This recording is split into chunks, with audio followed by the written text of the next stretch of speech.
Thermodynamics continue பண்ணுறோம். தெர்மோடைனமிக்ஸில் நம்ம இது வரைக்கும் என்னென்ன தெர்மோடைனமிக் டேர்ம்ஸை பார்த்துருக்கோம். ஃபர்ஸ்ட் லா ஆஃப் தெர்மோடைனமிக்ஸ் என்ன இன்ட்ரோடியூஸ் பண்ணுச்சு? Delta U delta H introduce பண்ணுச்சு.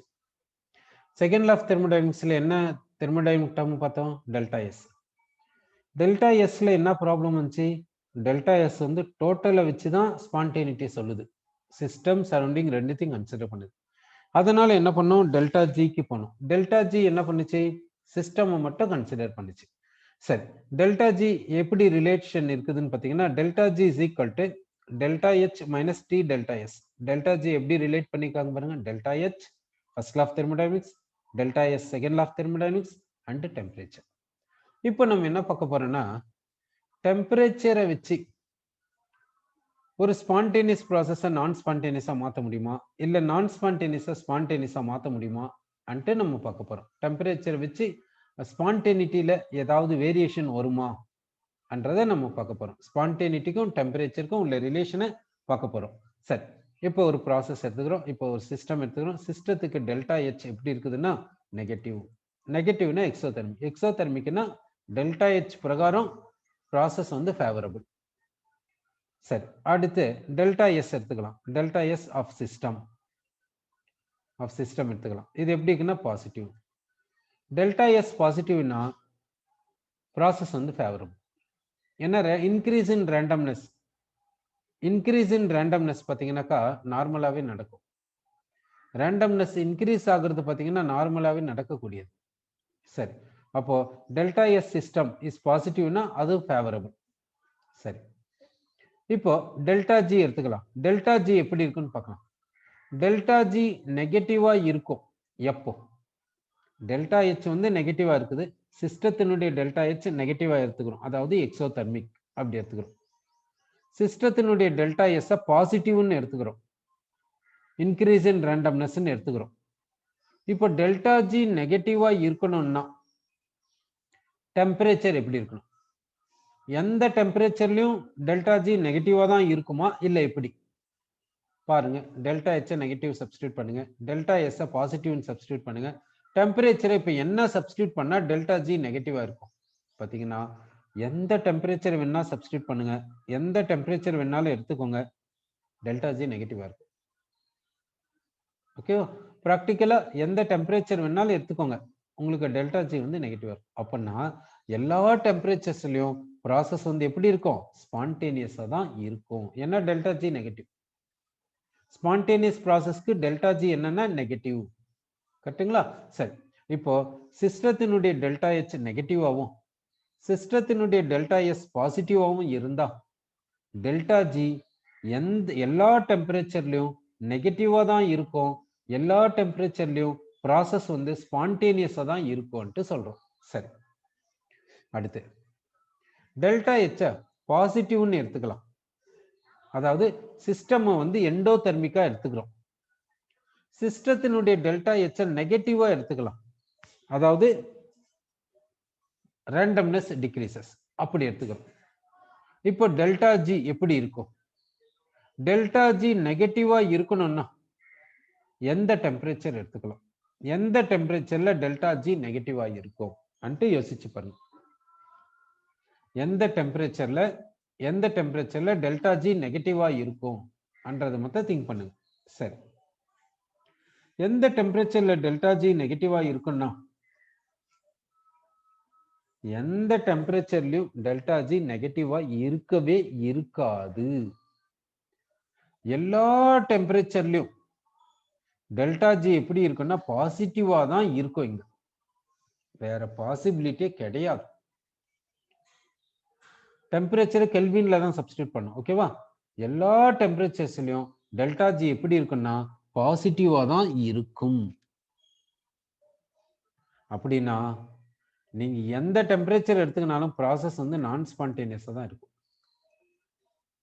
அப்போ delta H positive endothermic, delta S negative randomness decreases. இப்படி இருந்தா சிஸ்டத்தினுடைய டெல்டா ஹெச் பாசிட்டிவாகவும் சிஸ்டத்தினுடைய டெல்டா எஸ் நெகட்டிவாகவும் இருந்தா டெம்பரேச்சர் எந்த டெம்பரேச்சர் எடுத்துக்கினாலும் சரி டெல்டா ஜி பாசிட்டிவா தான் இருக்கும். எந்த டெம்பரேச்சர் வேணாலும் எடுத்துக்கோங்க, டெல்டா ஜி எப்படி இருக்குன்னா பாசிட்டிவா தான் இருக்கும்.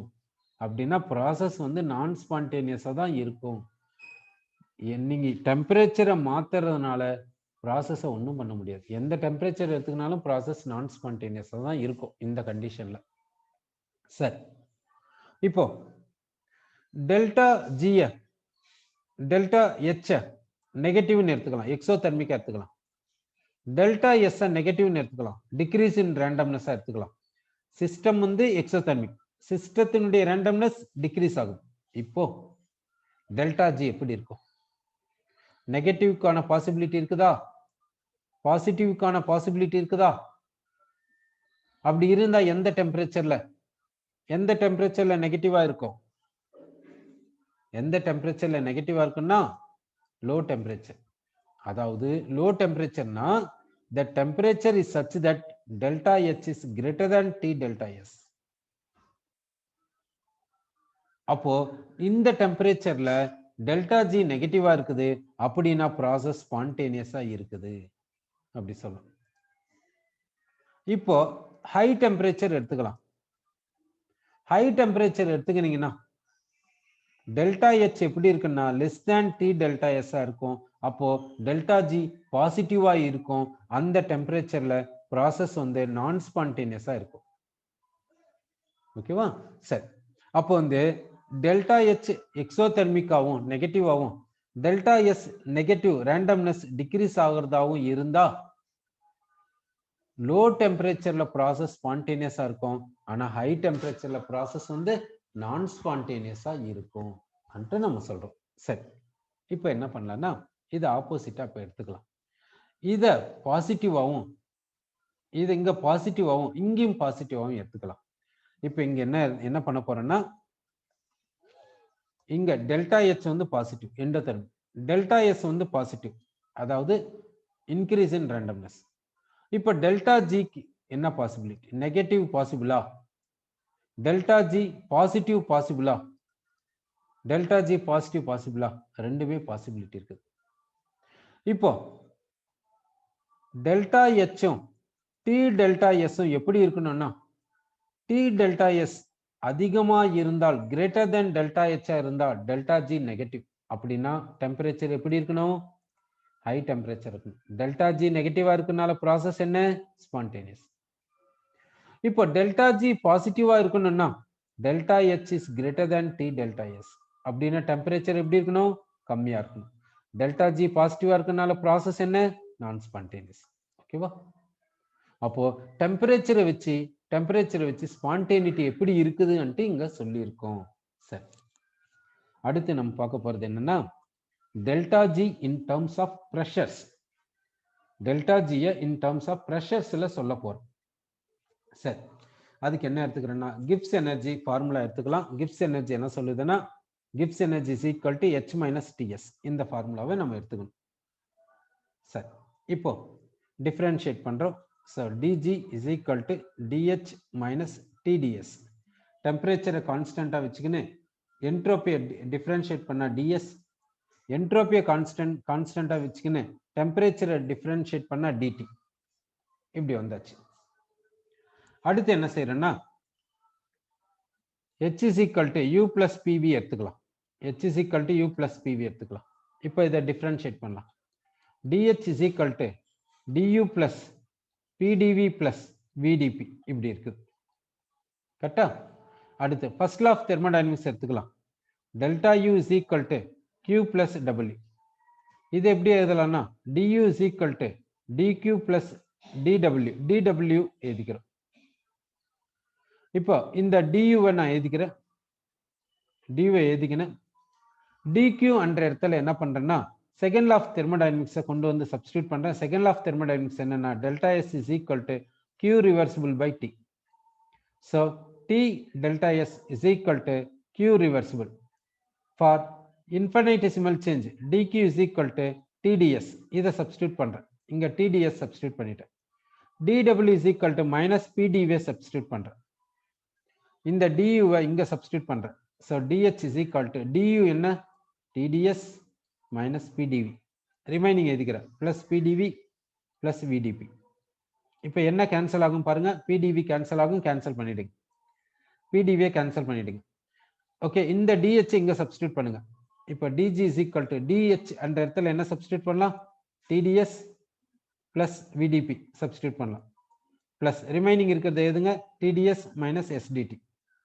இப்போ இங்க என்ன கேன்சல் ஆகும் பாருங்க, இந்த இடத்துல என்ன கேன்சல் ஆகும்னா டிடிஎஸ் கேன்சல் ஆயிடும், கேன்சல் பண்ணிடுங்க. இப்போ ரிமைனிங் என்ன இருக்குது, D G is equal to V D P minus S D T இருக்குது. ஓகே, இது போல எழுதியாச்சு. இப்போ என்ன பண்ணணும்னா D G in terms of pressures தானே நம்ம சொல்லணும். அதனால என்ன பண்றீங்கன்னா டெம்பரேச்சரை கான்ஸ்டன்டா வச்சுக்கோங்க.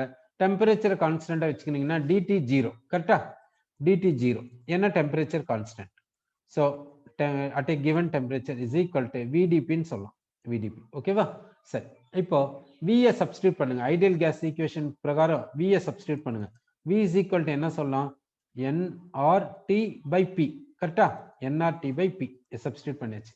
இது வந்து இன்ஃபினிட்டெசிமலி சேஞ்ச். இப்போ வந்து ஃபார் ஓவரால் ப்ராசஸ் என்ன பண்ணும், இன்டகிரேட் பண்ணுங்க.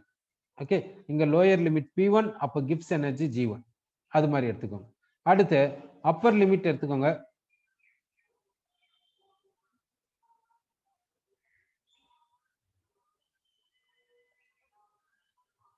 இப்போ